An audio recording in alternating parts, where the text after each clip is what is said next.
تعالى وأتوب إليه وأؤمن به وأتوكل عليه وأشهد أن لا إله إلا الله وحده لا شريك له وأن محمدًا عبده ورسوله أدى الأمانة وبلغ الرسالة ونصح للأمة وجاهد في الله حق جهاده وتركنا على المحجة البيضاء ليلها كنهارها لا يزيغ عنها إلا هالك ومن يطع الله ورسوله فقد فاز فوزا عظيما ومن يعص الله ورسوله فقد ضل ضلالا مبينا.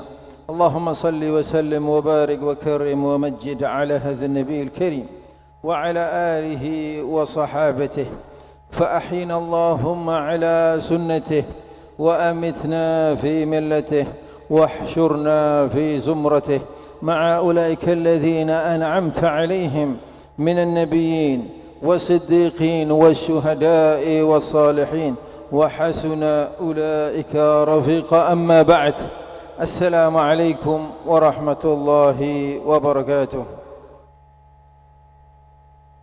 Kita lanjutkan kajian sirah nabawiyah di mana Rasulullah melanjutkan misi dakwanya dengan mengirimi surat semua raja yang terjangkau oleh Rasulullah SAW. Surat-surat yang dikirimkan oleh Rasulullah jumlahnya banyak sekali. Tidak mungkin kita akan sampaikan satu persatu karena jumlahnya sangat banyak, puluhan. Dalam sebuah riwayat 40 surat lebih dikirimkan ke semua raja. Kalau yang terjangkau, Rasulullah hanya ngirim utusan dan langsung disampaikan pesan secara langsung tanpa surat. Tapi yang jauh-jauh dikirimi surat. Ini Rasulullah sekarang mengirim surat ke Raja Yamamah. Yamamah itu sekarang namanya menjadi Riyadh. Jadi dulu di Riyadh itu ada raja namanya Hawza bin Ali Al-Hanafi. Nah, ini Rasulullah mengirim surat ke Raja Yamamah ini melalui sahabat yang bernama Sulaid ibn Amr Al-Amiri. Dalam surat itu Rasulullah berkata, Bismillahirrahmanirrahim, min Muhammadin Rasulillah ila Hawza ibn Ali, salamun ala man ittaba'al huda wa'lam anna dini sayadhhar ila muntahal khuffi wal hafir aslim taslam wa aj'al laka ma tahta yadayk. Surat Rasulullah itu selalu singkat tapi to the point. Setelah membaca bismillah, Rasulullah mengatakan, dari Muhammad utusan Allah kepada Hawza putra Ali, keselamatan bagi siapa yang mengikuti petunjuk Allah Subhanahu wa taala. Ketahuilah, sesungguhnya agama yang saya bawa ini, kata Rasulullah, akan sampai ke seluruh penjuru dunia, sampai ke orang yang tidak menggunakan alas kaki dan sampai kepada orang yang menggunakan alas kaki. Ini keyakinan Rasulullah. Dalam keadaan Rasulullah mulai pertama berdakwah sampai akhir dakwanya itu sikap atau karakter atau akhlak Rasulullah dalam menyampaikan itu selalu percaya 100%. Karena apa? Karena Nabi itu yakin 100%, bertemu dengan Jibril, tahu tentang Allah Subhanahu wa taala seyakin-yakinnya. Nah, itu kata Rasulullah, agamaku akan sampai ke seluruh penjuru dunia. Maka masuklah Islam, aslim taslam, dan kamu akan saya tetapkan menjadi waliku di Yamamah atau di Riyadh sekarang. Melihat surat yang seperti itu, tentunya sang raja ini berpikir-pikir, ini siapa yang nulis surat seperti ini? Kita ini sekarang jumlahnya besar, umat Islam di dunia ini 25% penduduk dunia ini muslim. Tapi ada muballigh berani ngirim surat, jangan sama pemimpin yang besar-besar, sama camat aja yang belum masuk Islam, tak kira berani. Perbedaannya itulah perbedaan antara seorang rasul yang mengetahui dan mendapatkan wahyu sama pengikutnya yang sangat berbeda sekali. Akhirnya utusan Rasulullah tadi, sahabat Sulaid tadi, dihormati sama sang raja dan diberi banyak hadiah sekaligus dititipi surat. Kata Raja Yamama tadi, ma ahsana ma tad'u ilaih, alangkah baiknya apa yang kau dakwahkan, ajaranmu ini bagus sekali. Wa ajmalahu wa ana sya'iru qaumi wa khatibuhum, saya ini penyair di Yamamah ini dan ahli khutbah. Jadi masyarakatku itu memandang aku ini sebagai orang yang terpandang, bukan orang biasa, kata dia. Wal Arab tahabu mulki, bangsa Arab segan dengan kerajaanku. Faj'al ilayya ba'dhal amri attabi'uk, maka berilah saya peran, niscaya saya akan menjadi pengikutmu. Maksudnya apa? Saya mau masuk Islam asal kau beri kedudukan, kau beri peranan. Setelah sampai ke Rasulullah surat tadi, apa kata Rasulullah? Dibaca sama Rasulullah. Rasulullah tidak senang melihat sikap Raja yang Mama ini ingin masuk Islam tapi dengan syarat. Mulai pertama kali Rasulullah berdakwah di Mekah, orang-orang yang mau masuk Islam itu bertanya, saya dapat apa kalau masuk Islam? Raja-raja yang di Mekah, dekat-dekat Mekah. Apa jawaban Rasulullah? Lakumul jannah. Tidak pernah Rasulullah ini memberi janji dunia kepada sahabatnya. Tidak pernah. Siapa saja yang mau masuk Islam, saya dapat apa mengikuti kamu wahai Rasul?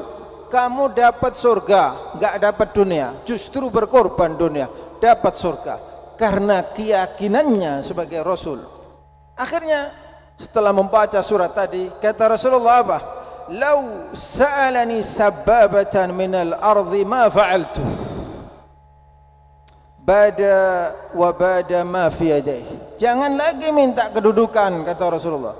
Seandainya minta kurma yang masih muda terus jatuh dan kering di bawah tanah, itu kurma namanya sababah, tidak bisa dimakan sudah. Seperti buah mangga yang baru menjadi pentilnya masih kecil terus jatuh, kan nggak dimakan. Jangan minta kedudukan, kata Rasulullah. Minta kurma muda yang jatuh di bawah tanah, enggak saya kasih, kata Rasulullah. Kenapa? Ini bukan iman. Iman itu yakin bukan karena mendapatkan sesuatu. Ditolak keimanannya sama Rasulullah dan didoakan sama Rasulullah. Hancur, hancur dua kali. Kerajaannya akan hancur. Tidak lama, beberapa waktu kemudian Jibril alaihissalam turun mengabari Rasulullah bahwa Raja Yamama telah meninggal dunia. Kemudian Rasulullah berkata, kata Rasulullah, akan keluar, amma inna fil Yamama sayakhruju biha kadzabun yatanabba'u yuqtalu ba'dhi. Ini daerah, kata Rasulullah, di tempat sang raja itu akan muncul seorang pembohong yang ingin ngaku jadi nabi seperti aku dan dia akan terbunuh. Tanya sahabat, nanti sepeninggalku dia akan terbunuh. Tanya sahabat, siapa yang membunuhnya ya Rasulullah? Kamu dan sahabat-sahabatmu. Dan benar, muncullah di Yamamah atau di Najd atau di Riyadh istilah sekarangnya, seorang yang mengaku nabi yang bernama Musailamah Al-Kadzab dan berhasil diperangi oleh Sayyidina Abu Bakar. Rasulullah sudah wafat, diperangi sama Sayyidina Abu Bakar dan dibunuh oleh Wahsy. Itulah kisah surat Rasulullah kepada Raja Yamama yang bernama Haudzah ibn Ali Al-Hanafi. Haudzah ini punya sahabat dari bangsa Romawi yang beragama Nasrani.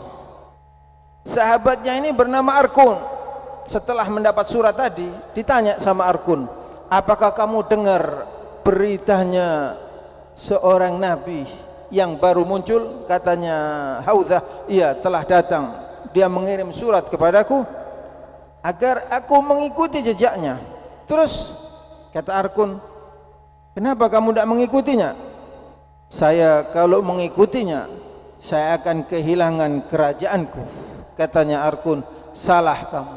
Sesungguhnya kamu harus mengikutinya. Sesungguhnya dia adalah nabi terakhir yang sudah saya ketahui di saat kita membaca Injil. Namanya disebutkan dalam Injil. Kau harus mengikutinya, katanya Arkun. Itu kisah singkat surat Rasulullah kepada Raja Yamamah. Kemudian surat selanjutnya, Rasulullah mengirim surat ke Raja Bahrain, namanya Al-Munzir ibn Sawi Al-Abdi. Yang membawa surat ini Al-Ala ibnul Hadrami. Sesampainya di Bahrain, disampaikan surat Rasulullah yang isinya kurang lebih sama. Jadi Rasulullah menjelaskan, saya ini nabi, diutus untuk seluruh manusia yang ada di muka bumi. Ikutilah, aslim taslam, masuklah Islam. Raja Bahrain ini nampaknya diberi hidayah sama Allah, menerima surat tadi, langsung masuk Islam dan mengirim surat kepada Rasulullah sallallahu alaihi wasallam. Dalam suratnya dia berkata, ya Rasulullah, ketahuilah sesungguhnya di Bahrain ini ada yang beragama Yahudi, ada yang beragama Nasrani, ada yang beragama Majusi. Kaumku atau umatku tidak semuanya menerima agamamu. Apa yang harus saya kerjakan? Tanya sama Rasulullah. Banyak yang masuk Islam, tapi ada yang tidak mau, enggan. Dibalas sama Rasulullah sallallahu alaihi wasallam. Kata Rasulullah dalam surat balasannya Rasulullah, suratnya panjang tapi saya singkat saja. Semoga kamu tetap bisa menjaga ketakwaanmu kepada Allah Subhanahu wa taala. Adapun orang yang tidak mau masuk Islam, jangan dipaksa, kata Rasulullah. La ikraha fid din, qad tabayyana ar-rusydu minal ghayy. Tidak ada paksaan dalam agama Islam, itu tidak menerima orang masuk karena dipaksa. Kenapa? Kata Allah, qad tabayyana ar-rusydu minal ghayy. Kebaikan, kebatilan dan kebenaran itu sudah gamblang, sudah jelas. Kalau manusia itu mau berpikir, tapi bukan hanya berpikir, berpikir dengan hati yang bersih. Kalau hatinya tidak bersih, ya tidak bisa meskipun berpikir. Tambah mikirnya, mikir yang jelek. Jadi hati itu harus selalu dibersihkan, jujur. Kunu ma'as shadiqin, kata Allah.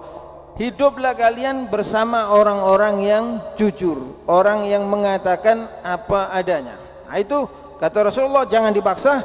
Hanya saja yang tidak masuk Islam, sebagaimana hukum di zaman itu, orang yang berbeda agama itu membayar jizyah. Jizyah itu mungkin istilahnya zaman sekarang itu pajak. Jadi kayak Raja Romawi itu ngambil pajaknya dari kerajaan-kerajaan yang lainnya. Sebetulnya itu hukum masih berlangsung sampai zaman sekarang, tapi banyak yang tidak mengetahuinya. Ya, negara-negara Commonwealth, Nigeria, Malaysia, Singapura, Australia, Kanada, itu semuanya bayar pajak ke Inggris setiap tahunnya. Ada pajaknya. Nah, itu sistem hanya untuk apa? Di saat negara atau rakyat tadi yang berada di dalam naungannya ada masalah, pemerintah bisa turun tangan karena dia sudah berkontribusi kepada pemerintah yang sedang berkuasa. Itu surat Rasulullah kepada Raja Bahrain. Raja Bahrain masuk Islam dan meninggal dalam keadaan muslim. Kemudian Rasulullah mengirim surat ke Raja Oman. Ini raja-raja Arab semuanya. Raja-raja non-Arab sudah dikirimi beberapa waktu yang lalu yang sudah saya jelaskan. Ini bagian selatan. Madinah itu tempatnya di tengah-tengah. Sebelah utara Persia, Romawi, sebelah selatan raja-raja Arab, Oman, Yaman, ini di selatannya Madinah.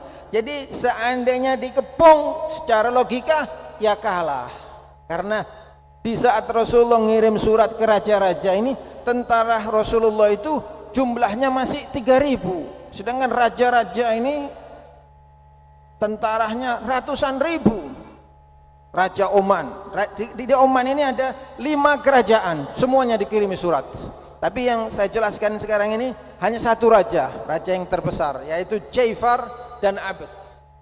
2 raja ini dikirimi surat. Ini 2 bersaudara jadi raja, dikirimi surat bersama-sama sama Rasulullah.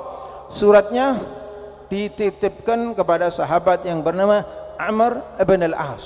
Amr ibn al-As ini ayahnya namanya Al-As ibn Wa'il, musuh bebuyutannya Rasulullah, dan meninggal dalam keadaan musyrik, meninggal dalam keadaan su'ul khatimah. Surat itu berbunyi, Bismillahirrahmanirrahim, min Muhammadin Rasulillah, dari Muhammad utusan Allah subhanahu wa ta'ala, ila Jaifar wa Abd ibn al-Jalandi, untuk Jaifar dan Abd. Jaifar ini kakaknya Abd, putra dari Jalandi. Ada yang membacanya Julanda. Salamun ala man ittaba'al huda, keselamatan bagi orang yang mau mengikuti petunjuk Allah, ajaran Allah. Amma ba'd, fa inni ad'ukuma bi di'ayatil Islam, saya mengajak kalian berdua untuk masuk Islam. Aslima taslama, masuklah Islam, kalian berdua niscaya kalian berdua akan selamat. Fa inni rasulullahi ilan nasi kafah, sesungguhnya saya adalah utusan Allah. Diutus untuk siapa? Untuk seluruh manusia yang berada di muka bumi ini. Ini ucapan-ucapan yang besar ini, padahal tentaranya masih 3.000 ini. Jadi mulai pertama sudah ngomong, saya ini utusan untuk semua manusia. Mulai diutus jadi nabi. Li'unzira man kana hayyan wa yahiqqal qawlu 'alal kafirin. Tugasku, kata Rasulullah, tugasku memperingatkan setiap manusia yang masih hidup untuk menyembah Allah, dan yang tidak menerima maka neraka adalah tempatnya. Wa innakuma in aqrartuma bil Islam wallaytukuma, kalau kalian menerima Islam, saya tetapkan kalian berdua menjadi pemimpin di Oman, menjadi wakilnya Rasulullah. Wa in abaituma an tuqirra bil Islam fa inna mulkakuma zail, kalau kamu tidak mau masuk Islam, wahai Jaifar dan Abd, ketahuilah kerajaanmu pasti akan sirna. Wa khayli tahillu bisahatukuma, dan kuda-kudaku akan menginjak-injak tanahmu. Wa tadhhar nubuwati ala mulkikuma, dan kenabianku akan merobohkan kerajaanmu. Beginilah para nabi.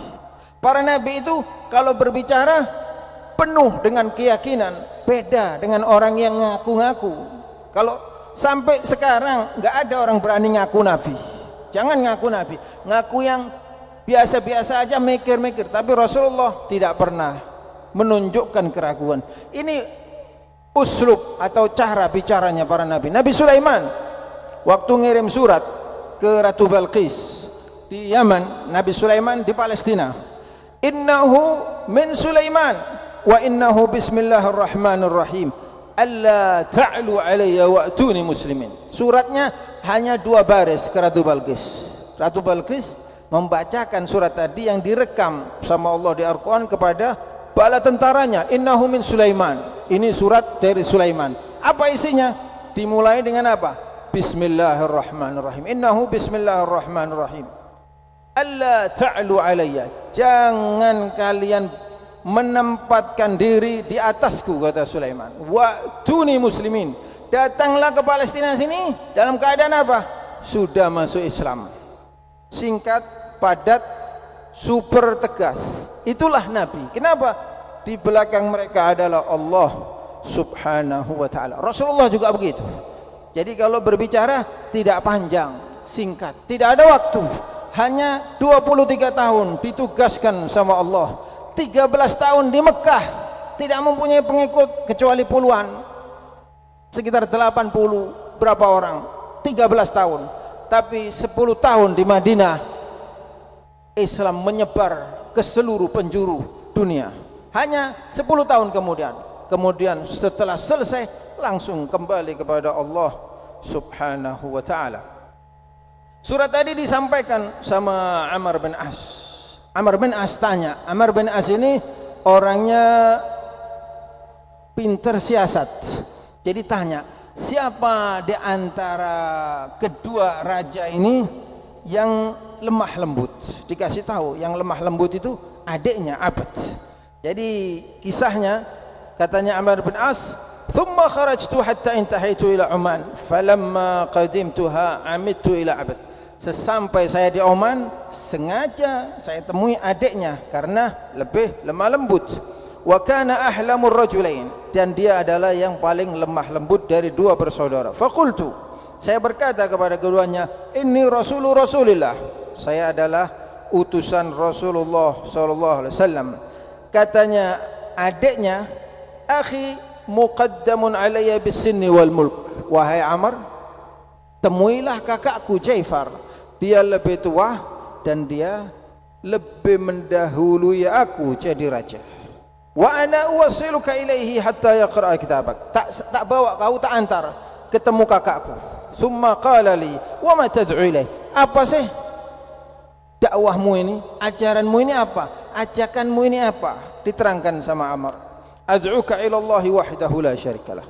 Ini ajakan mengajakmu hanya menyembah Allah Subhanahu wa ta'ala, wa takhla' ma 'ubida min dunih, dan meninggalkan apa saja yang diyakini, diagungkan, disembah selain Allah. Hanya Allah, semuanya dari Allah, semuanya dari Allah. Maksudnya begitu.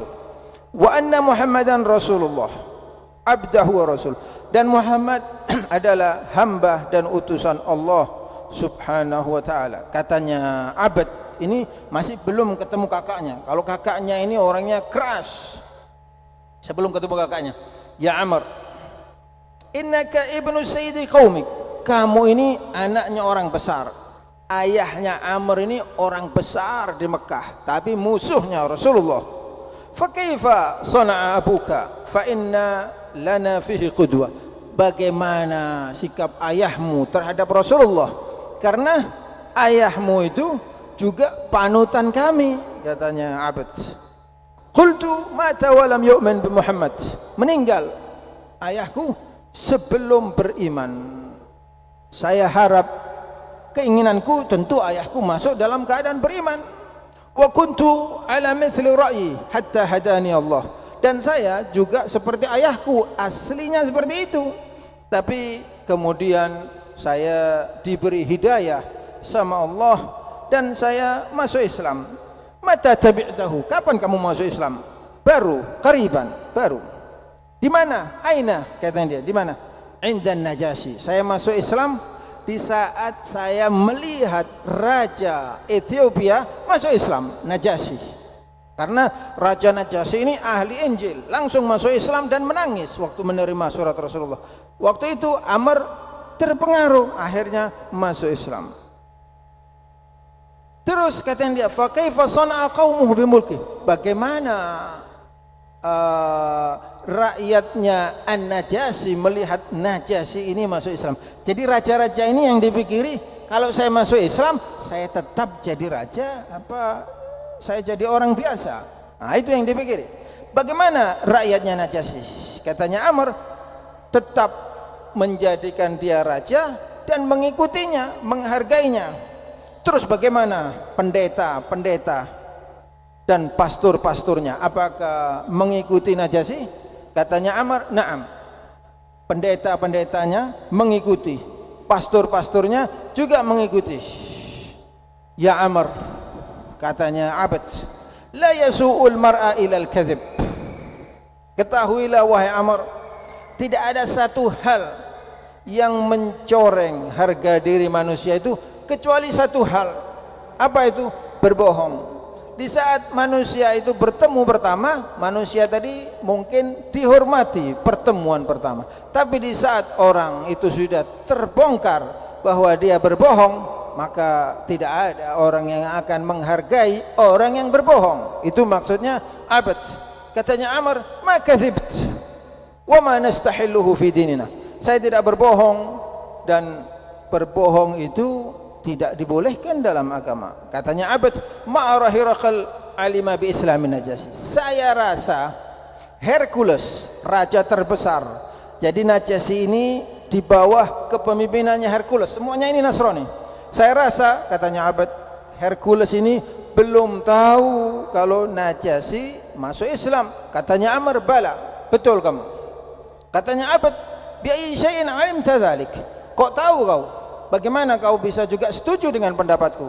Katanya Amr, karena kana an-Najasyi yukhriju lahu kharjan fa in dama aslama wa saddaqa bi Muhammad qala la wallah walau sa'alani dirhaman ma a'taitu. Sebelumnya Najasyi ini membayar pajak kepada Hercules, sang raja terbesar. Tapi setelah masuk Islam, Najasyi mengatakan, saya sudah percaya dengan utusan Allah yang terakhir. Sekarang jangan lagi Hercules minta pajak sekian-sekian, 1 dirham saja saya tidak akan kasih. Fabalagha dzalika Hirakal. Omongannya An-Najasyi ini ternyata sampai ke Hercules. Terus bagaimana sikap Hercules?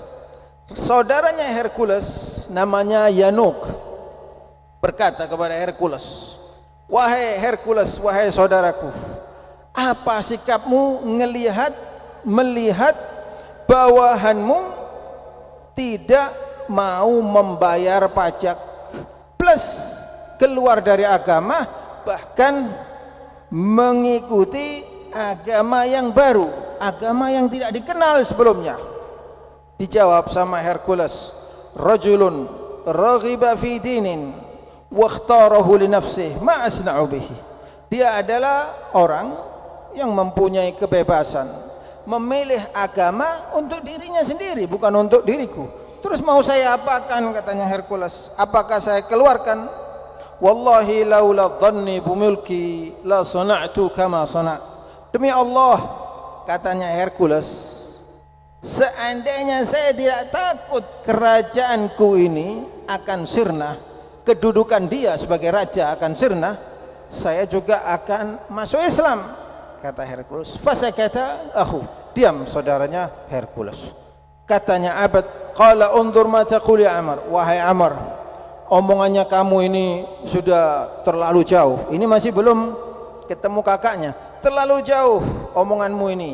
Fa akhbirni malladhi ya'muru bihi. Ini sesuatu yang luar biasa. Oke, katanya Abad, ceritakan apa sih ajarannya? Ya'muru bi ta'atillah. Rasul ini mengajak kamu taat kepada Allah, wa yanha an ma'siyatih, dan melarang melanggar perintah Allah, wa ya'muru bil bir, dan memerintahkan untuk berbuat kebaikan. Al-bir itu istilah dalam agama Islam, perbuatan yang sangat baik, itu namanya al-bir. Jadi kalau Anda bersedekah contohnya ya, yang paling Anda cintai Anda sedekahkan, itu namanya albir. Lan, dalam sebuah ayat, lan tanalul birra hatta tunfiqu mimma tuhibbun. Kamu tidak digolongkan telah melaksanakan albir atau perbuatan yang sangat baik, mungkin terjemahan bebasnya begitu, sampai kamu sedekahkan sesuatu yang kamu cintai, bukan sedekah sesuatu yang sudah tidak ada nilainya ya. Makanan sudah tidak bisa dimakan, disedekahkan, itu bukan albir, tapi terhitung sedekah, tapi bukan albir. Itu istilah albir. Wa ya'muru bil birri wa silatur rahim, memerintahkan untuk menjaga silaturrahim. Jadi silaturrahim itu dari ayah ke atas, dari ibu ke atas dan ke bawah. Ini semuanya al-arham dalam ajaran agama Islam. Terus ke kanan, ke kiri, jadi paman, bibi, sampai seterusnya. Jadi semuanya yang masih berhubungan itu masuk al-arham yang harus dijaga hubungannya. Misanan boleh dinikahi, tapi masuk al-arham, harus dijaga hubungan baiknya dengan mereka. Ini yang diajarkan sama Rasulullah. Wa yanha 'anil zulmi wal 'udwan, dan melarang untuk berbuat zalim dan permusuhan. Wa 'aniz zina, dan berbuat zina, wa an syurbil khamri wa an ibadatil hajar wal wathan was salib, dan minum khamr, diharamkan semuanya itu, dan menyembah berhala atau menyembah salib. Katanya Abad, ma ahsana hadzal ladzi yad'u ilaih, alangkah indahnya ajaran yang diajarkan ini. Sudah panjang ceritanya, akhirnya diceritai bahwa terus raja mana lagi yang masuk Islam? Badhan. Heran Abad, Badhan masuk Islam. Badhan ini wakilnya Kisrah yang berada di Yaman, wakilnya Kisrah yang masuk Islam. Sudah saya jelaskan dalam kesempatan yang lalu. Akhirnya ditanya berbagai macam perbicaraan, katanya dia, sudah, kalau gitu kau saya antar ke kakakku. Tapi kakakku ini yadhinnu bimulkihi, dia berat akan meninggalkan kekuasaannya dan berat akan meninggalkan agamanya, berat. Tapi kita coba, katanya Abad, innahu in aslama malakahu Rasulullah. Tapi Amr ini siasatnya banyak, katanya Amr, jangan takut, kalau kamu masuk Islam sama Rasulullah, kau tetap dijadikan pemimpin di Oman, jadikan wakilnya. Akhirnya pergi menuju ke tempat kakaknya. Katanya kakaknya, apa yang kamu bawa? Dikasihkan surat tadi. Waktu masuk ke tempat kakaknya, Amr ini ditarik-tarik tangannya sama penjaga kerajaannya Jaifar. Jadi ditarik-tarik kayak dibully atau diintimidasi. Akhirnya katanya Jaifar, tinggalkan dia, biarkan. Masuk Amr, mau duduk enggak boleh duduk. Ini kereng-kereng semuanya ini yang bersama Jaifar. Mau duduk tidak boleh duduk, suruh berdiri, bicara sambil berdiri. Akhirnya ditanya, apa urusanmu ini, apa kamu kesini mau apa? Katanya Amr, bacaan saja surat ini. Dibaca. Setelah dibaca, Jaifar ini memberikan surat tadi kepada adiknya, coba bacaan. Dibaca seperti sama isinya, cuman hanya dia ingin meyakinkan apakah salah baca. Akhirnya katanya kakaknya, kembalilah besok. Tidak diberi jawaban. Kakaknya ini ingin tidak masuk Islam. Bagaimana tidak masuk Islam? Kembalilah besok. Akhirnya sama Amr ditinggal, besok kembali. Waktu mau masuk, ternyata tidak boleh masuk. Amr ini dilarang masuk. Katanya Amr, beberapa hari saya tunggu. Setelah beberapa hari masuk, dilarang masuk. Akhirnya Amr laporan lagi ke adiknya Jaifar yang bernama Abad. Saya, katanya, kakakmu akan dipanggil lagi. Setelah saya mau masuk, dilarang masuk. Katanya adiknya, kalau gitu kamu saya antar. Diantar sama adiknya dan ketemu. Katanya kakaknya, sesungguhnya kalau saya masuk agama Islam, maka saya tidak akan mempunyai nilai, karena saya akan menjadi pengikut, bukan seorang pemimpin. Saya tidak akan mulia lagi. Kata Amr, kalau kau masuk Islam, Rasulullah akan menetapkan kamu menjadi pemimpin di sini. Kalau tidak, ketahuilah Rasulullah akan mengirim bala tentaranya dan kuda-kudanya akan menginjak-injak kekuasaanmu, dan kekuasaanmu akan sirna, kata Amr. Jaifar ini tidak terima melihat omongan Amr seperti itu. Katanya Jaifar, katakan kepada Rasulullah, saya yang akan mendatanginya, bukan dia yang mendatangi aku. Seandainya dia di Yaman, bukan di Madinah, akan saya datangi dan akan saya serang. Dan kalau dia akan mendatangi aku, sesungguhnya dia tidak akan menemui peperangan atau serangan balasan lebih dahsyat dari serangan. Akhirnya panjang bicara, Amr sudah hampir putus asa. Sudah, tidak bisa ini. Sudah, katanya Amr, kalau begitu fa inni kharijun ghadan. Kalau gitu saya besok kembali. Tapi ingatlah, kata Amr, janjiku, kalau kamu tidak mau, sesungguhnya Rasulullah akan mendatangimu dengan bala tentaranya.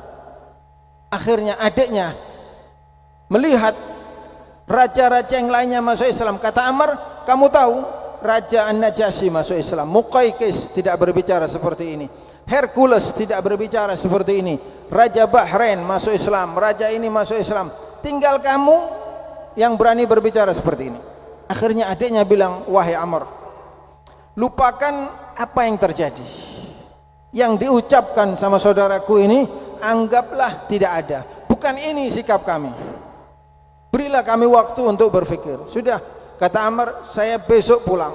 Besok Amr mau pulang, tiba-tiba utusan sang raja mendatangi Amr dan mengabari bahwa dua raja ini siap masuk Islam. Terus tanya mereka, apa kewajiban kami? Kata Amr, kalian harus mengeluarkan zakat. Apa zakat itu? Dijelaskan sama Amr, mengambil harta dari orang yang kaya untuk diberikan kepada orang yang miskin. Kata Abad, saya tidak yakin rakyatku mampu untuk mengerjakan ini. Karena apa? Jumlahnya banyak, dan tempatnya berpisah-pisah. Tapi kata Amr, inilah hukum Islam, jauh dekat tetap harus membayar zakat, dan zakat itu dikembalikan, bukan diambil sama Rasulullah, dikembalikan lagi, diberikan kepada orang yang tidak mampu. Singkat cerita, keduanya masuk Islam dan menjadi pengikut Rasulullah sallallahu alaihi wasallam. Dengan Islamnya Abad dan Jaifar, penduduk Oman akhirnya masuk Islam juga. Itulah 3 surat Rasulullah. Sebetulnya banyak, jadi di Oman tadi 5 raja semuanya dikirim surat, tapi yang saya jelaskan hanya 1. Itulah singkat cerita dari surat Rasulullah yang dikirimkan kepada raja-raja yang berada di sebelah selatan Madinah.